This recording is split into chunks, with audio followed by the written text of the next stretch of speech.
What is going on, everyone?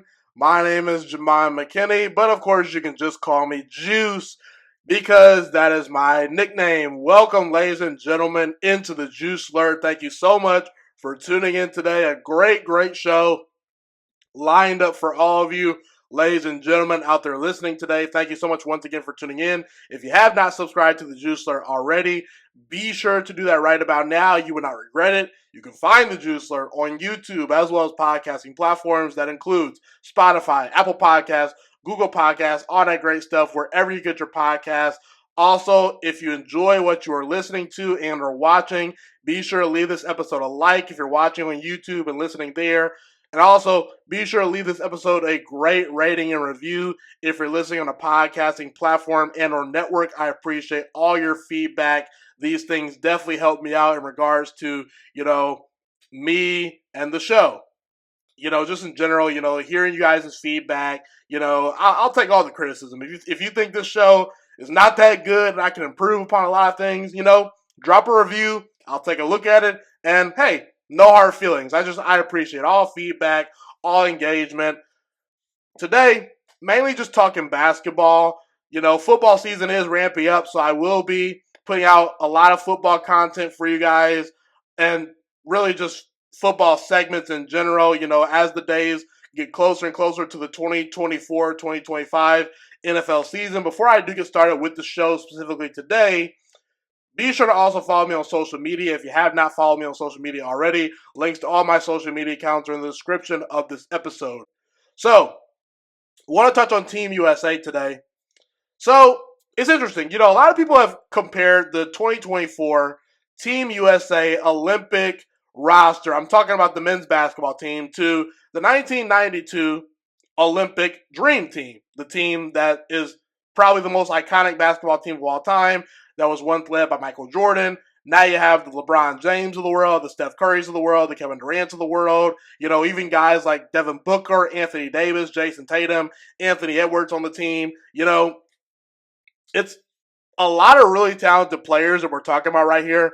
But I just want to zero in specifically this season on this specific 2024 Team USA roster, because it's been a kind of interesting ride for Team USA up to this point. Now, I will say this is really where the competition is going to really step up. You have Serbia, that Team USA is playing. Nikola Jokic, obviously, probably the best player in the world right now in terms of basketball. I know people love LeBron James, and I love LeBron James, but LeBron James is 39 years old. Nikola Jokic just recently won an NBA championship, more recently than LeBron James. He's knocked off LeBron James in the playoffs a couple of times of recent, has won, 3 league MVPs up to this point in his career, a lot of them coming in recent years. LeBron, has been a while since he's won league MVP. Jokic is an international player, so he's not an American basketball player, so he's the best player arguably in the world. You obviously have to include maybe someone like Giannis, Luka Doncic.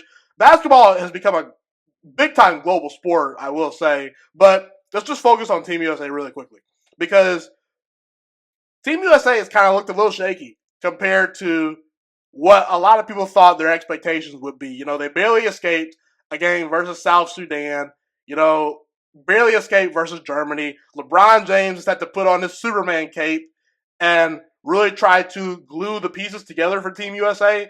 And look, if you want to blame anyone, blame Steve Kerr. I think Steve Kerr is an excellent all-time great basketball coach, one of the 5 greatest NBA basketball coaches of all time. I will 100%, no doubt about it, say that with a straight face, and I believe it. I think Steve Kerr, he's my favorite coach of all time. And I think that his resume speaks for itself. I think that he was arguably the biggest driving force to the Golden State Warriors dynasty even, because as great as Stephen Curry is Stephen Curry winning championships without an all-time great head coach? Let's not forget, people, even the great Michael Jordan, had Phil Jackson next to his side when he was winning championships. So when it comes to Team USA, a lot of this depends on Steve Kerr. They need to get it done because they're the favorites and you expect Team USA to win. But it seems like the biggest X factor for guaranteeing if Team USA is going to win the gold medal is the status of one Kevin Wayne Durant. arguably the best Olympic performer in Team USA basketball history. I know a lot of people look at Michael Jordan. Obviously, you have to look at LeBron James, as those are probably the two best players that have played for Team USA basketball. But in terms of just a resume, Kevin Durant's got 3 gold medals to his name. And if he wins a gold medal this year, he'll have 4 gold medals to his name. Even LeBron James can't say that. LeBron currently only has 2 gold medals to his name. And LeBron actually was a part of kind of a historic collapse at one point for Team USA. Now, LeBron was obviously younger, and you don't want to hold that too much against his basketball legacy. You know, that's not something I'm going to really bring up too much in the GOAT conversation. But when it comes to Kevin Durant, who is in the conversation for greatest Olympic basketball performer of all time, one of the most talented basketball players the world has ever seen. We're talking about a 7-foot tall guy that moves like a point guard. What does Kevin Durant not do well when it comes to the game of basketball? He's the ultimate hooper. It just seems like if Team USA wants to guarantee that they're going to win gold, Kevin Durant's got to be arguably the guy for them. Now, in terms of the hierarchy of the team, I think LeBron is probably the obvious leader, but it just seems like Kevin is the do-it-all basketball guy, the ultimate skill set guy, you know, the plug-and-play guy that's going to take you over the top. You know, the alpha on the court in terms of big-time shot making. As good as Stephen Curry is, you know, Stephen Curry at times, you know, hasn't looked like his best self. I don't know if it's, you know, just Stephen Curry being in a shooting slump. You know, maybe he's getting a little bit older. You know, maybe defenses have keyed in on him. I mean, I don't know. Stephen Curry is just, I will say, Team USA kind of does go as far as some of their three-point shots at times, because when Steph is on from 3, Team USA looks really, really good. But the thing is, Steph has been a little bit hot and cold. But it just seems like Kevin Durant makes everyone's basketball life easier. You can plug Kevin Durant on any basketball team that has ever existed, and that team is going to get better. Kevin Durant is the ultimate Swiss Army knife, tough shot maker, ultimate team player when it comes to the game of basketball. Because Kevin Durant, he's going to get you a quiet 30 points, sometimes on even 12 shots. And he's going to play defense. He's going to rebound. He's going to assist. You know, Kevin Durant just wants to win, and he's the ultimate hooper. You know, in this type of environment where there's not tacky NBA rules and you just have to go out there and execute and play hoops, it's no question that Durant is going to shine if he's 100% healthy. And that's the key. You know, is Durant healthy? Because if Kevin Durant's healthy, then I think that takes Team USA to another level. Look, the fact that we're having this conversation about Team USA, like, oh, do they need Kevin Durant to win the gold medal? You know, based on the talent that's on that team right now, it's a little disappointing because this team has somewhat been compared to the Dream Team. But, I mean, that's where we're at right now. This is the reality of the Team USA team. You know, some guys like Joel Embiid, who are really, really talented, have won a league MVP, by the way, hasn't really gelled with this team for some reason. You know, Joel Embiid looks kind of lost out there at times. And I think Kevin will be able to help space the floor out and provide some much-needed shooting for Team USA. He'll be able to also rebound the basketball extremely well. And, I mean, Kevin Durant, he just makes your basketball life a lot easier. You don't have to really call plays for him. You know, it's like, okay, just dump the basketball down in the post to Kevin Durant, get him in isolation situations, and he's going to score the basketball effortlessly. And if you put him around teammates like LeBron James, Stephen Curry, you know, even guys like his teammate Devin Booker, you know, in Phoenix, you know, Jason Tatum, Bam Adebayo, even Derek White, who's a grinder type guy, the last kind of final puzzle to Team USA, Kevin Durant's going to thrive. And I think Kevin Durant is going to put on a show for Team USA if he's healthy and he's able to be out there for the team. Because Kevin Durant, for my money, he's the best Olympic performer for Team USA basketball that I've ever seen. You know, you can argue Kobe Bryant is up there for what he did for Team USA in terms of leadership, you know, and really gluing that team together. Kobe Bryant, I believe, is 36-0 in Olympic Games, which is pretty insane. You know, obviously you have to look at Michael Jordan, although Jordan, statistically, you know, his numbers aren't really all that impressive, but, you know, just in terms of the highlights, the nostalgia, you know, and what Jordan meant to that 1992 Dream Team.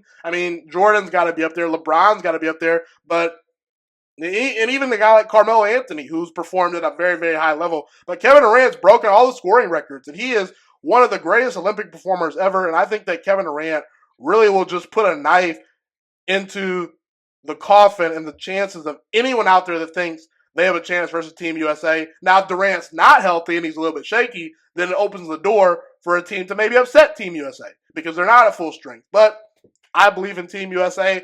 I don't think I would put Team USA over the Dream Team.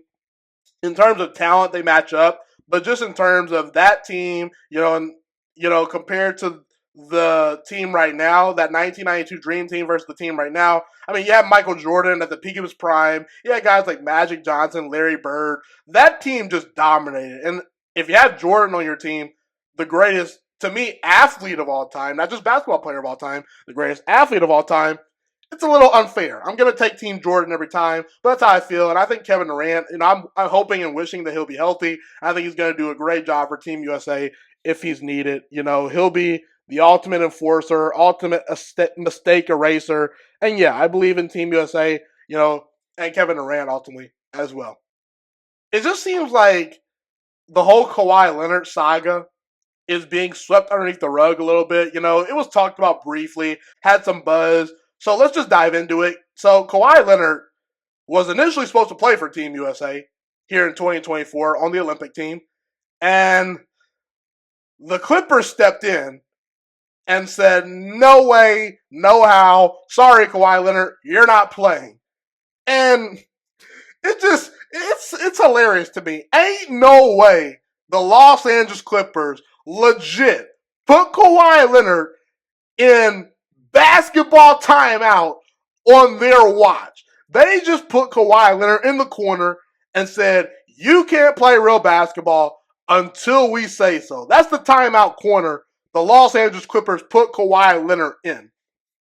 Now, let me say this really quickly.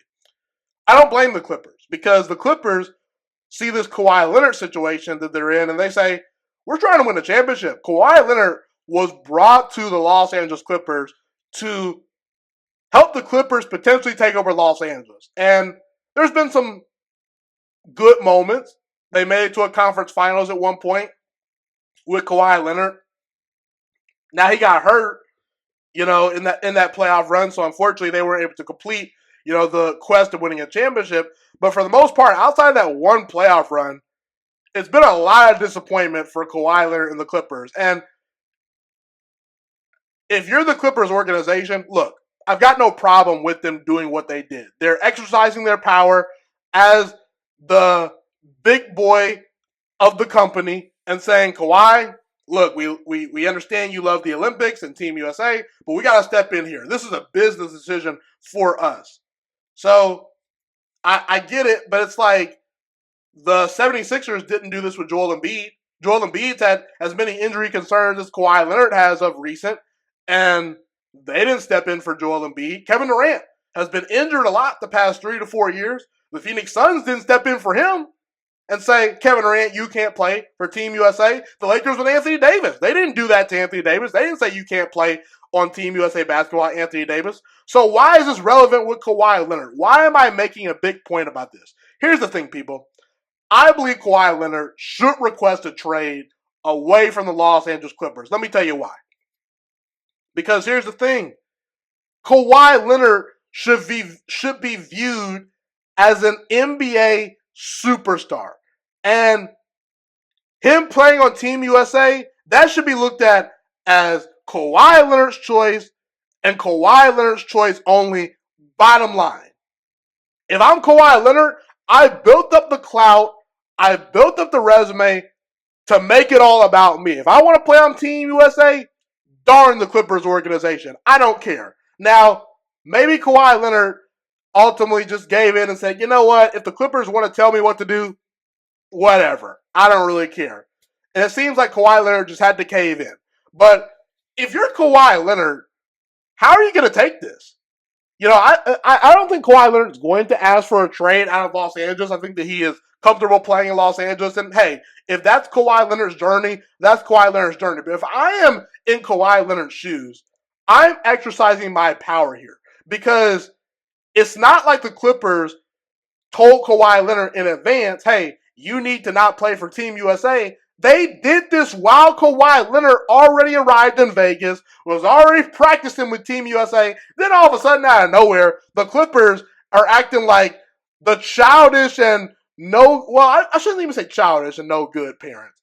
They're acting like the annoying parents coming out of nowhere saying, today I'll strip my kids' ability to play video games. I'll just randomly say, sorry, Jimmy, you can't play video games until I say so. And that's what the Clippers did.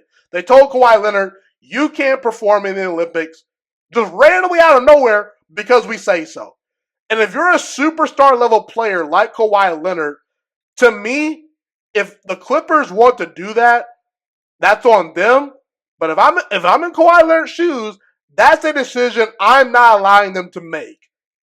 It's my judgment to live with the consequences of what I do. And the Clippers seem like they're just controlling Kawhi Leonard. And good for the Clippers because that's great business for them. But if you're just looking at Kawhi Leonard's brand, this is not a good thing. For him, at least, if I'm Kawhi Leonard, I'm a little pissed off. Why are the Clippers dictating this, and why did they not communicate with me early on in the process before I got to the Team USA practices that they were uncomfortable with me potentially performing for Team USA? And when it comes to the Clippers, this is the last part of the reason why I believe Kawhi Leonard should request a trade away from the Clippers. The Clippers right now, as we speak, if we're being completely honest, they are not a true NBA championship contender. They just lost Paul George in free agency. And I'm not saying Paul George is the end-all, be-all for championship hopes, but your chances decrease when you lose a good player like Paul George, who was a guy that plays defense, a guy that can facilitate and play make for you, and also score when needed. Paul George is still a very, very good, reliable NBA player that can be a part of winning basketball. But he's no longer there. You have James Harden there, obviously. And Harden, there's still a little bit of juice left in the tank, but it's been about 4 years since James Harden was a great / elite level player in the NBA. It's been about 4 years since that has happened, and Harden has fallen off every single year more and more. It just seems like he's getting worse and worse as time is going on. He's not aged that gracefully, and his game come postseason time, it's not all that reliable. I'm sorry, but when it comes to James Harden, I love James Harden. He's one of my favorite players of all time, but Harden come playoff time, if that's your second best option, then right now, 2024, 2025, you're kind of screwed a little bit. And when it comes to teams like the Nuggets, the Mavericks, the T-Wolves, the Boston Celtics, the Clippers just don't match up from a roster standpoint. I do think that there are some good pieces. They could be a playoff team once again. But Kawhi Leonard's health, James Harden's uncertainty, Paul George leaving in free agency, this Clippers championship window for Kawhi Leonard to me has closed. Now, I'm not sure what the market is going to look like for Kawhi Leonard. Let me be very clear. I'm not really sure what that market would look like, considering the fact that Kawhi Leonard has dealt with some injuries. He's getting a little bit older, and there's the question of how many games is he going to play? Is Kawhi Leonard going to show up, come playoff time? And this is not a shot at Kawhi Leonard. A lot of it has to do with health. How healthy is Kawhi Leonard going to be? And the thing about Kawhi Leonard is he's not a guy that pumps out 70-game regular seasons each and every year just because he gets injured a lot. So you raise the question, is it worth giving up assets to go out there and get Kawhi Leonard, a guy who's been the best player on a championship team in the past, but has dealt with a lot of injuries? We wonder, is he going to be able to play because of those injuries? How effective will he be? And let's be real, is Kawhi Leonard still at the peak of his powers? I really don't think so. I think that this is a lesser version of what Kawhi Leonard used to be, especially on defense. Offensively, there's still some juice there for sure. When Kawhi Leonard's healthy, I think he's one of the 12 best basketball players in the world still to this day. Maybe even a little bit higher, if he cranks it up a little bit. But it's like, what version of Kawhi Leonard are you going to get? We just really don't know. He's not getting any younger. Now, I will say, teams like the Orlando Magic, teams like the Miami Heat, teams like the Los Angeles Lakers, teams like the Sacramento Kings, teams like the Oklahoma City Thunder. Those are about 5 teams that I think should really, truly be in the Kawhi Leonard sweepstakes if Kawhi Leonard were to ask for a trade, you look at the Orlando Magic, they have a lot of good young pieces, some draft capital, and they have a superstar potential level player in Paolo Banchero that can carry the load if Kawhi Leonard is a lesser version of himself. And it seems like Orlando needs another superstar. Kawhi Leonard could fit into that defensive culture for them. You know, they're an up-and-coming young team. The Miami Heat have been begging for another superstar level player to pair alongside Jimmy Butler, who's not getting any younger himself. That could be a fit. Maybe the Lakers swap out Anthony Davis for Kawhi Leonard. If I'm the Lakers, I probably don't do that. But hey, who knows? Maybe he's a better fit next to LeBron James. You know, the OKC Thunder, you know, they've acquired all these young talented players and all these draft picks. Why not use some of that capital to go out there and get a proven, you know, really good star player in Kawhi Leonard? Although I don't know if I would do that if I'm Oklahoma City and Sacramento. You know, they've got some good players and maybe one extra move that could put them in that championship picture. We'll see. But that's how I feel if I'm Kawhi Leonard. You know, I just feel like I've been lowballed and disrespected by the Clippers the way they've done business. And I just don't think this Clippers team is good enough to win a championship. So why am I staying here? You know, so I think Kawhi Leonard should request a trade from the Clippers. And I don't think anyone would put on a super duper big frowny face if Kawhi Leonard were to do this, simply because, you know, Kawhi Leonard's already had multiple stops already. The only thing that's going to change Kawhi Leonard's legacy is more deep playoff runs. Like, if he switches teams here or there, like some people say, you know, Kawhi Leonard, he's switching teams, he's doing this, that, and the third. That could be a little bit of a dark side of his legacy. But if it's for the better and he wins a championship, that's only going to improve his legacy. So that's how I feel about Kawhi Leonard. I think his time with the Clippers is just up, and it's time for him to move on. You know, both parties, ultimately. Because if you're the Clippers, why not blow this thing up? Why not blow this thing up? Because I don't think that you're close to a championship right now. And Kawhi, Harden, not getting any younger. And yeah, that's how I feel. So I want to compare the 1992 Dream Team versus the 2024 Team USA basketball team regarding the Olympics. Now, there was a point in my life where I thought for a second the 2024 Team USA roster is the most talented basketball team of all time. And honestly, I still probably would give them that claim, you know? But here's the thing. I think that the 1992 Dream Team would beat this current 2024 Team USA squad if they matched up together. So you have to ask the question, who's better? Is it the team that's more talented, or is it the team that if they're matched up versus each other, the one that comes out on top probably might be the team that you go with? You know, you go either way. I'm going the way of the Dream Team because the Dream Team, they blew teams out. It wasn't even close when they were playing. Now, you can look at the competition and say, you know, Team USA right now in 2024 is playing much better basketball teams compared to what the Dream Team faced. But it just seemed like the Dream Team was ahead of their time. And if you're playing not the best competition, the best way to prove how dominant you are is to crush that competition. And that's exactly what the Dream Team did. And when it comes to the Dream Team, they had the ultimate cheat code, in my opinion. And that ultimate cheat code and equalizer and difference maker was Michael Jeffrey Jordan, the greatest athlete of all time. I have a lot of respect for LeBron James. I have a lot of respect for Kareem Abdul-Jabbar. There's no basketball player that's ever played the game of basketball at a higher level compared to Michael Jordan. And even compared to a guy like LeBron, let's do a little bit of a LeBron versus Michael comparison just really quickly. Michael Jordan, despite LeBron's continued longevity success, Michael still has more regular season MVPs to his name, more NBA Finals MVPs, more all-defensive team selections, has won a Defensive Player of the Year award. LeBron has not done that. And at his peak, Michael Jordan won more in the playoffs. He three-peated twice in the playoffs. LeBron has never even three-peated once in the playoffs, you know? And the only real true all-star teammate Michael Jordan ever needed to win those championships for the Chicago Bulls was Scottie Pippen. Go look it up. Scottie Pippen was the only teammate that made an all-star team legitimately when Michael Jordan was at the peak of his powers. He was the only superstar, all-star level player Michael had it by his side. And I think Scottie Pippen is excellent.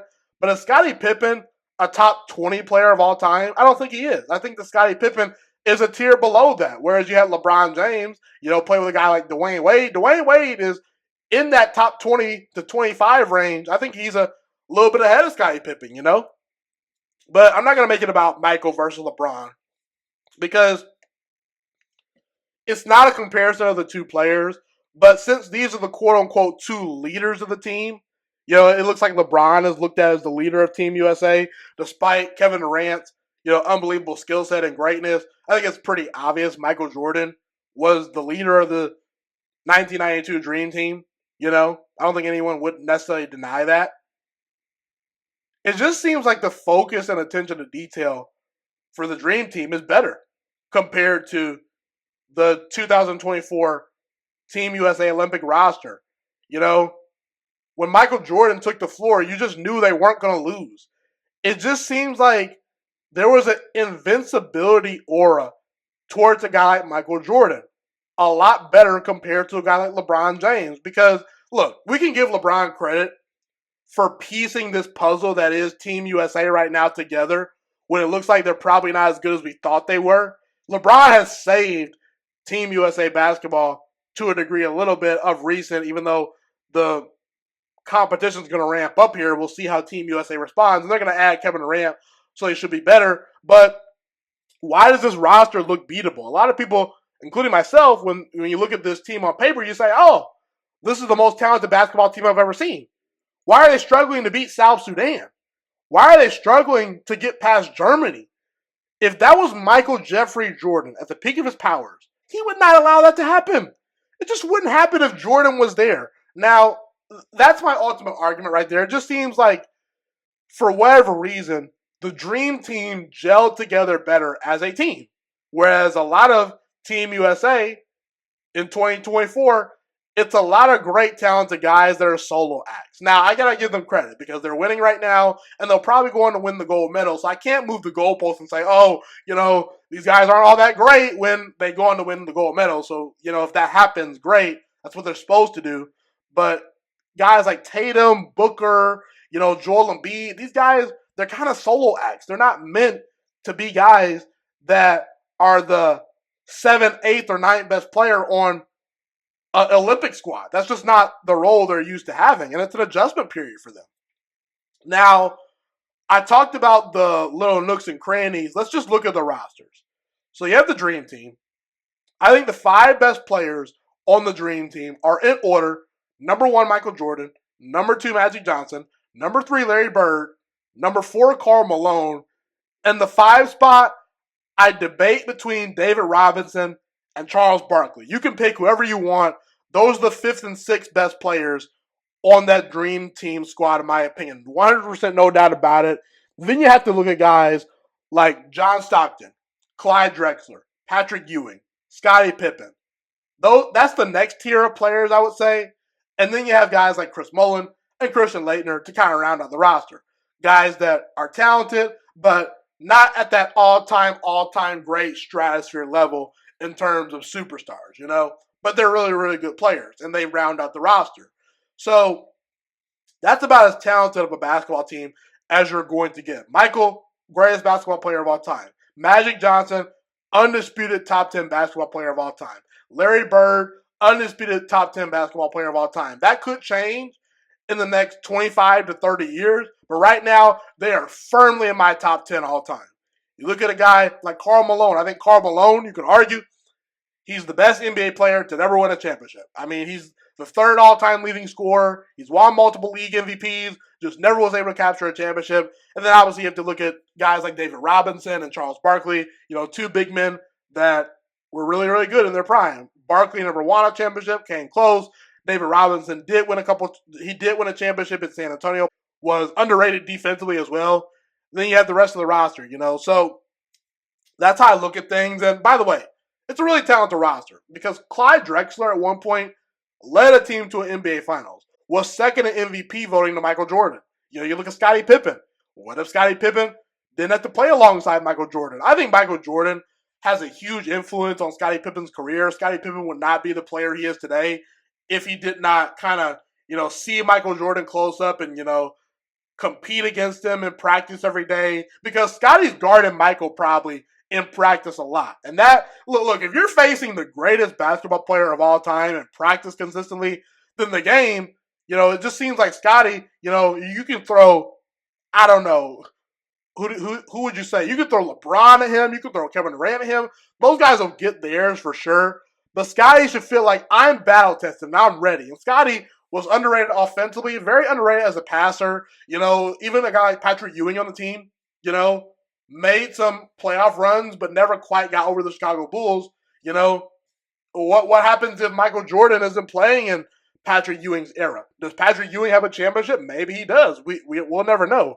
Now, compared to the current Team USA roster, I think that this roster, from top to bottom, is just a little bit better than the 1992 Dream Team. You have LeBron James at the top, then Kevin Durant, Stephen Curry. I think those are the three best players by far on Team USA. LeBron, Mount Rushmore level player. Stephen Curry and Kevin Durant. I go back and forth with these guys. I think Durant has had the more impressive individual body of work. Stephen Curry has won a little bit more in terms of team success. I think I'll go Durant over Curry, just because I think Durant is the more talented individual player. I think his longevity speaks for itself, because Kevin Durant was a 30-point per game scorer by year number 3 in the NBA. And even heading into year, number 17, Kevin Durant is still an elite scorer of the basketball. I think he's incredible. But this is not a Steph versus KD debate. I'm just talking about, my opinion on the players, Now, you have to factor in that Kawhi Leonard was potentially going to play for this team. So if you want to include Kawhi Leonard, he would be up next. But if you don't want to include Kawhi Leonard, I understand that. But let's just say Kawhi Leonard was on this team, theoretically. You roll out Durant, LeBron, Curry, Kawhi, and then Joel Embiid potentially is your 5th best guy. That's some serious firepower. I think that'd be a better, just 5-player team compared to the Dream Team even. Just in terms of talent. Maybe they don't beat the Dream Team because there's the Michael Jordan effect. But that's a really talented group of players right there. They're obviously guys like Anthony Edwards, who has just risen up some of these all-time rankings of recent. I mean, he is a sensational talent. I've compared him to Michael Jordan in terms of dunking ability. In terms of the way they play basketball, it's a little bit different. Gets a little bit rocky there, because I don't think Anthony Edwards is that similar at all to Michael Jordan in terms of his actual basketball game, other than his leaping ability and dunking ability. But Anthony Edwards, he is ultra talented, And Jason Tatum just recently won a championship for the Boston Celtics. There were times where Tatum was carried by the talent of his roster. But Tatum, he's been knocking on the door, and he delivered in certain situations when it mattered. And ultimately, he's a champion. We can't really take that away from him. Devin Booker, I think Devin Booker is wildly underrated and disrespected often. One of the most underrated scorers the game of basketball has ever seen. At one point was the best performer on a team that nearly won a championship. It just so happened to be Giannis Antetokounmpo, who took over in that finals, and Devin Booker had to take a second-place trophy with Chris Paul. You look at Anthony Davis, one of the best two-way players in the game of basketball, one of the most underrated peaks of all time in terms of what he did in the playoffs back in 2020 with the Lakers alongside LeBron James. He was dominant in that playoff run. A lot of people have disrespected Tyrese Halliburton. Tyrese Halliburton is the definition of a true point guard. Now, he may not be the scoring threat of a guy like Russell Westbrook or Damian Lillard or even Stephen Curry from the past, but he can score the basketball when needed. I think Tyrese Halliburton is wildly underrated. He deserves to be here. He's one of the best point guards in the NBA right now. I think his career, when it's all said and done, we're going to look back on Tyrese Halliburton and say he belonged on this team, no doubt about it. And obviously you have Drew Holiday, Bam Adebayo, Derek White to round out the roster. Drew Holiday, I think, has a somewhat chance to make the Hall of Fame one day if he can stay on the Celtics squad and continue to contribute to winning. Bam Adebayo, one of the best players in the NBA that probably no one talks about. I don't think he'll make the Hall of Fame, but he's really, really good. And Derek White was just a part of a championship team. He's probably not going to make it the Hall of Fame, but really, really good, talented player. Would love to have him on my team if I need defense and solid point guard play. So there you have it. That's the rosters right there. So again, I go back and forth with this. I think that the 1992 Dream Team was just more dominant and better than the 2024 Team USA Olympic roster. I think that there's more star power and more firepower in just in terms of talent on the 2024 Team USA roster. However, they are beatable. The Dream Team at no point did it seem like any team could mess with them because they had a prime Michael Jordan and you didn't. Now, in terms of just these players, where they're at the stages of their career when they got on the Olympic squad, LeBron, Durant, and Curry are a little bit older. They're past their prime. But even guys like Magic Johnson, and Larry Bird, they were kind of old and past their prime, when they got on the Olympic squad in 1992. So I think it's a very, very even matchup. If these two teams were to face each other, I would slightly lean towards the Dream Team just because I think they gelled together a little bit better as a team. I think that their size would give Team USA in 2024 just a little bit of problems, although, the current 2024 Team USA roster has some size with Anthony Davis and Joel Embiid, but, maybe that's a bad take because, Karl Malone, Charles Barkley, David Robinson, these are good guys down low, but it's like, I don't know. That's probably a more even matchup than I'm willing to give it credit for.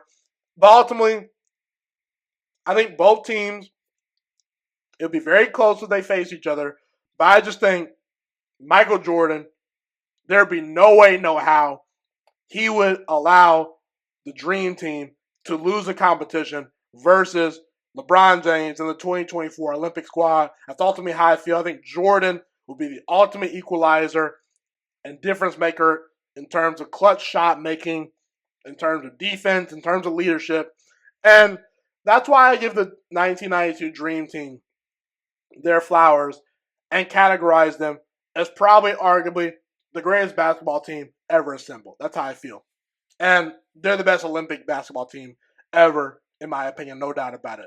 Could that change in a couple of years, down the line, 20 years from now? Maybe. But for now, gotta give them their flowers, no doubt about it. I want to touch on LeBron James just really quickly right here. It's no secret LeBron James is incredible. I talked about how the 2024 Team USA Olympic roster, this team's been a little bit disappointing in terms of looking at them and watching how they're playing right now. They should be dominating these opponents, and they're not. But in the same light, while it's been a little bit disappointing that a LeBron James-led Olympic squad with all this talent has not quite looked the part, LeBron James has done his part in terms of individually keeping this team afloat. Now, when it comes to LeBron, it's incredible because LeBron is borderline age 40 and arguably the best player currently on this Olympic squad. When we look back on the 2024 Team USA roster, we're probably going to look back on this team as LeBron James, at the very least, being the leader of this basketball team, both off the court and probably on the court. Because LeBron, he's probably going to be the guy that rallies the troops and is the leader. You can look at Kevin Durant. Kevin Durant can be the do-it-all skills type of guy, in terms of Kevin Durant is a great all-time Olympic performer. But when it comes to foxhole, leadership, pre-game speeches, post-game speeches, that's not really Durant's game. Kevin Durant just wants to go out there and play winning basketball. He just wants to put the ball in the basket, play defense, be a willing passer. He just wants to play basketball. But the leadership qualities, you'll probably give that edge to LeBron. And here's the thing. LeBron James's greatest of all time case is longevity. Because I truly believe LeBron James could play basketball until age 45 and still be a 20-point per game scorer. I truly believe that.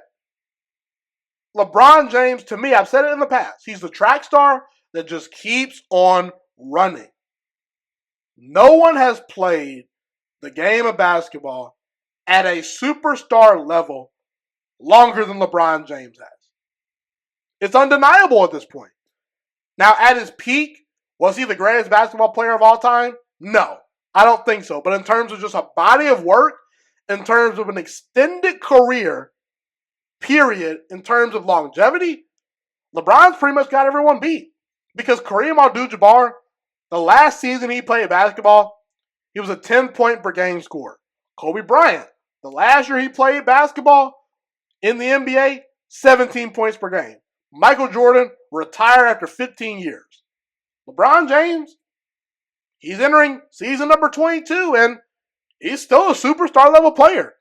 And arguably the best player on an Olympic roster. And here's the question we have to ask ourselves.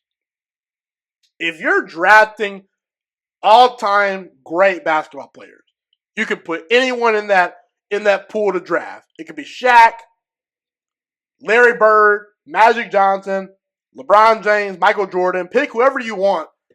Where does LeBron James go in that draft? Even though I believe Michael Jordan is the greatest basketball player and athlete of all time, I stand by that. I don't think I'll ever switch my opinion on that unless LeBron James or someone else down the road can just continue to prove me wrong or just do something unheard of or spectacular that Michael Jordan never did. I think it'll always be Michael Jordan number one and not even close for me. But here's the thing. Knowing what we know now, would an NBA general manager take LeBron James number one overall in that draft? Because if they know they're going to get over 20 years of superstar level play from LeBron James, that is very, very hard to pass up on. And who knows? People can criticize LeBron from jumping from team to team, creating super teams. They could talk about how he left Cleveland the first time, went to Miami, went back to Cleveland, then came to Los Angeles, kind of has taken over a little bit of the power in Los Angeles. They drafted his son, Bronny James. It seems like LeBron kind of has a say in terms of being the general manager a little bit. It's a little bit cloudy and rocky when it comes to that part of his legacy. But who knows? What if you have an all-time great head coach like Phil Jackson that says, hey, LeBron, if you stay with this organization for 20 years, as long as we win, I'm not going anywhere. Maybe LeBron has a Kobe Bryant or a Dirk Nowitzki type run where he doesn't leave that team. I think LeBron left these teams because he felt that he could do better elsewhere. But if you build a situation and a team to where it's like, LeBron, we're so good and we're so stable, you don't need to leave, then maybe LeBron James never leaves. What if LeBron James was put in Stephen Curry's shoes, where Stephen Curry was gifted Steve Kerr to be his head coach? I think Steve Kerr is excellent. I think Steve Kerr is one of, if not the biggest reason, why Stephen Curry has never stepped foot out of Golden State. Maybe Stephen Curry will in the future. But up to this point, what are we looking at? Stephen Curry playing 15 straight years for the Golden State Warriors, probably going to finish his career in Golden State. One of the biggest reasons why is because Stephen Curry was gifted stability in the front office. Golden State drafted well. They brought in superstar level players. They got Stephen Curry, Kevin Durant in free agency.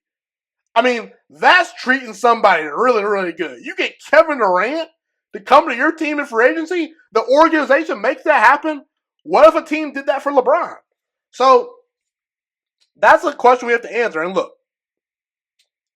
I strive to be like LeBron James, meaning I'm going to always invest in myself. LeBron puts millions of dollars into taking care of his body to make sure he's in tip-top shape. He's super laser focused, a great businessman, a great family man, a great model citizen, never has gotten in trouble, never has turned his back on the fans, LeBron's just a guy that I strive to be like. And I strive to be the best in the world because LeBron, at the peak of his powers, he was the best basketball player in the world, and he continues to defeat Father Time. It seems like LeBron, he's just going to go out and walk on his own terms. It doesn't seem like we'll ever be in a situation where, unless he gets injured probably, where we look at LeBron and say, man, LeBron is really washed. He just can't really play at a high level anymore. I don't know if LeBron will ever get at that point. So that's LeBron James' GOAT case. Longevity. How long he has sustained excellence at a superstar level. It's unprecedented and something we will probably never see again. He's the all-time leading scorer. He's broken multiple records that will continue to be shattered, records that will continue to be broken, and he's just going to statistically distance himself from nearly everyone in NBA history. It's very impressive to see. That's LeBron James's greatest of all time case if I were to make it. A guy at his peak that was a 4-time league MVP, nearly won a Defensive Player of the Year award, brought the Cavaliers a championship, their first championship ever in history, brought the Lakers home a championship, and won 2 championships with Miami. LeBron has had a nearly, I won't say perfect basketball career, but it's a Mount Rushmore type level of career that LeBron James has displayed and has been incredible to watch. And by the way, LeBron James exceeded the all-time level of hype that he received coming out of high school. LeBron was the most hyped up prospect in basketball history, and he somehow exceeded expectations. That is wildly impressive. I will say, in terms of him versus Kareem Abdul-Jabbar, that's a little bit close.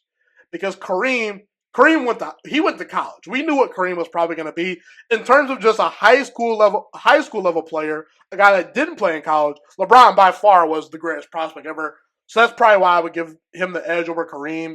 Just because Kareem, he played in college. LeBron didn't play in college.